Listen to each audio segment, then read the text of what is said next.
मुख्यमंत्री जी के बारे में लोग मानते हैं कि गैरेज में पड़ा हुआ ब्रजवाहन है वो गैरेज में पड़ा हुआ एम्बुलेंस है। स्वामी रामदेव जी महाराज कहते हैं कि पैर से लेकर सिर तक में कोई बीमारी है उसका अलग अलग ऑइंटमेंट मत लगाइए, गोटी मत खाइए, एक ही इलाज है, वो है योग।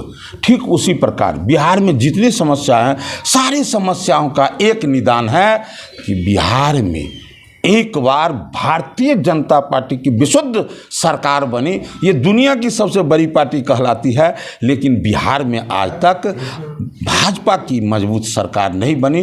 तो ये बात मेरे मन में आकांक्षा तो है ही, लेकिन मेरे मन में जो आकांक्षा है वो जन्म कहाँ से लिया है? बिहार के आम आवाम के मन में, उनके मुंह से जो आवाज़ निकलता है, उन्हीं की समस्याओं की, उन्हीं के आवाज़ को देखकर मेरे भी मन में आता है कि निश्चित रूप से बिहार में भारतीय जनता पार्टी की सरकार बने, और उसके लिए जीतोड़ प्रयास करूंगा। और उससे पहले 2024 में जो दुनिया के सबसे लोकप्रिय नेता और भारत के यशस्वी प्रधानमंत्री जिनके प्रति खेत में हल चलाने वाले, धान रोपने वाले, तालाब में मछली मारने वाले, घोंगा चुनने वाले, सितुआ चुनने वाले, कोकरा चुनने वाले, एक एक गरीब के भी मन में भारत के प्रति सम्मान उभरा है। नरेंद्र भाई मोदी जी के कार्यकाल में ऐसे प्रधानमंत्री को बिहार की जनता ही नहीं देश की भी जनता उन्हें पुनः स्थापित करना चाहते हैं। इसीलिए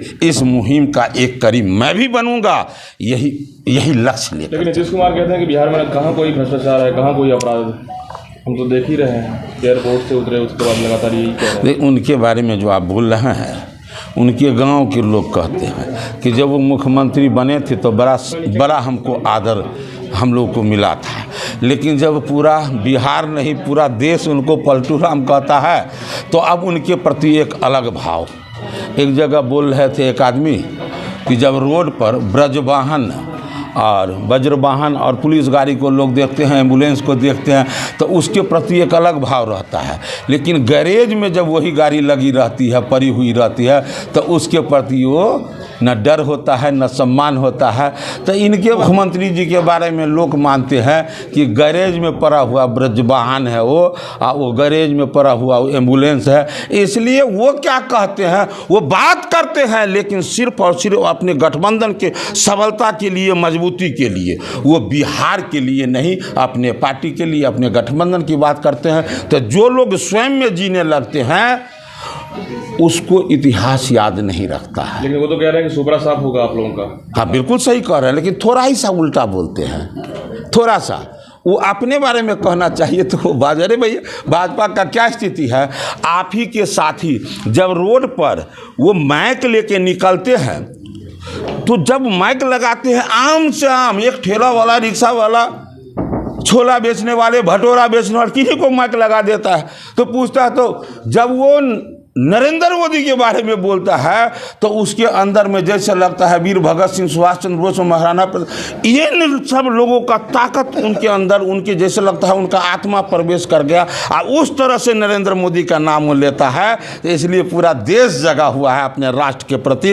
अरे नेता के कहने से क्या होता है भाई, जनता के कहने, जनता का आज यही पुकार है, नरेंद्र मोदी। हर्ष का विषय इसलिए है कि जिनके द्वारा ये दायित्व तो हम पर सौंपा गया है, आदरणीय हमारे प्रदेश के भारतीय जनता पार्टी के अध्यक्ष भाई सम्राट चौधरी जी के द्वारा, उनका नेतृत्व, उनका कार्यकाल सदन में बड़ा ही बेहतर रहा।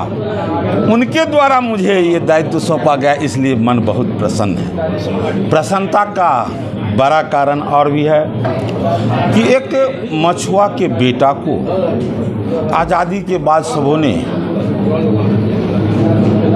वोट लेने का काम किया, लेकिन उचित सम्मान जो अभी भारतीय जनता पार्टी ने दिया, नरेंद्र भाई मोदी के कार्यकाल में जो ये सम्मान मिला है, वो हरी सहनी का सम्मान नहीं, बिहार के तमाम मछुआरे का ये सम्मान है। इसीलिए गौरव का विषय तो मेरे लिए है। बिहार की राजनीति को किस रूप में देख रहे हैं और क्या बदलाव चाह रहे हैं, क्या कुछ नया होगा? बिहार में क्या चाहिए, से बताइए। ये हम लोग क्या बोलेंगे भाई, ये तो बिहार की आम जनता बोल रही है। आप जिधर देखिए हत्या, लूट, बलात्कार, अरे जो कुछ हम फिल्मों में देखा करते थे कभी कि बड़ा बड़ा कांड हुआ, बड़े लोग हैं, माफिया है और उनके विरुद्ध कोई चश्मदीद गवाह है तो गवाही के समय आते आते उसका हत्या कर दिया जाता था। वो हम लोग बचपन से फिल्म में देखते आए, आज वो चीज़ बिहार में देख रहे हैं। तो निश्चित रूप से इन समस्याओं का एक ही निदान है, चाहे जहाँ चले जाए, जिस डिपार्टमेंट में देखो हर तरह का जो है वहाँ भ्रष्टाचार है, तो सबका निदान एक है। उस दिन में मैं बोला था कि